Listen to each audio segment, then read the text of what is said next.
of Zero to Barbecue here. I'm going to show you how to go from seasoning all the way through to the completion. Now, before we put that red meat on that we previously made, we're going to use a binder. Whilst not absolutely mandatory, it does help the rub it here just a little bit better. And if you put a lot on, it will adjust your flavor profile slightly. Nice thin coat on both sides.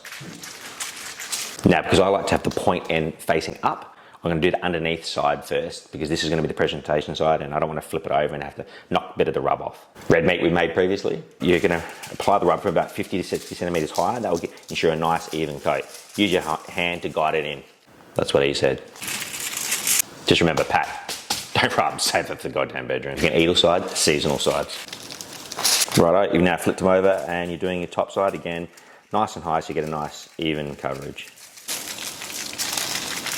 Want to just see the ruby red coming through from the meat, just. Or for your seasoning whore like myself, completely annihilate it. Always throw on your battle pluggers when heading out to war. Now just remember to have your logs suitably spaced because airflow is key here to get a nice clean hot burning fire. Right, once you've got a nice clean fire like this, it's ready to start closing up your lid, just have your vents open on full. Now just remember, because we're cooking an offset and in particular in a reverse flow in this stage, we're going to have the thickest part of the meat at the hottest end, and for a reverse flow, that's going to be opposite side of the chimney. The same principle applies regardless what smoke you're using. Thickest cut to the hottest end so you can try and cook them roughly equal time. A foil tray or foil right at the bottom, catch all those drippings. You can use them later on to dip cornbread, etc., and it doesn't filthy crap out of your smoker. Like I've said in previous parts, remember the key here is nice, clean blue smoke. Puff the Magic Dragon's not arcing up here. You can't even really see that smoke. That's exactly what you're aiming for.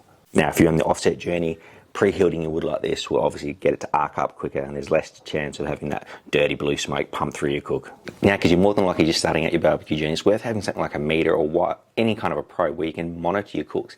Now, this data is useful because if you did go wrong or you went right, you can see how your pit performed, what your protein was doing, etc. And some of them even give you an estimated cook time, which also helps with your planning and getting that feed on the table before the missus or mister gives you an absolute ripping. Battle of the barbecue, buddy. Clean blue smoke. Pit's now stable. You're going to let that brisket ride because remember, if you're looking, it ain't cooking. So you're going to let this rip for quite a few hours now.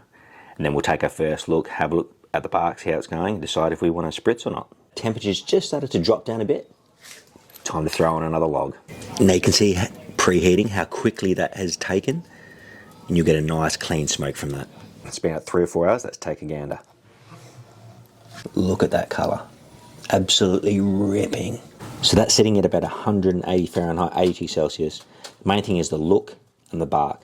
Do the scratch test, rub's not breaking off everywhere. It looks absolutely fantastic. We're going to wrap that up, let that ride until a knife through hot butter. A little dash of beer, because why the hell not? Now we're going to wrap it up.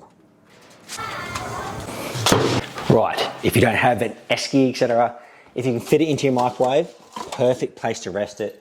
We're going to let that sit for about 2 hours. All right, it's now been resting for 2 hours. You're going to have a good combination of bark or whatever. It's time to unwrap it. So we've gone from seasoning right through the cooking process. You've got a nice little smoke ring. You've got some beautiful bark. It's nice and tender. You've got a bit of moisture throughout your brisket. You're absolutely bang on where you want to be.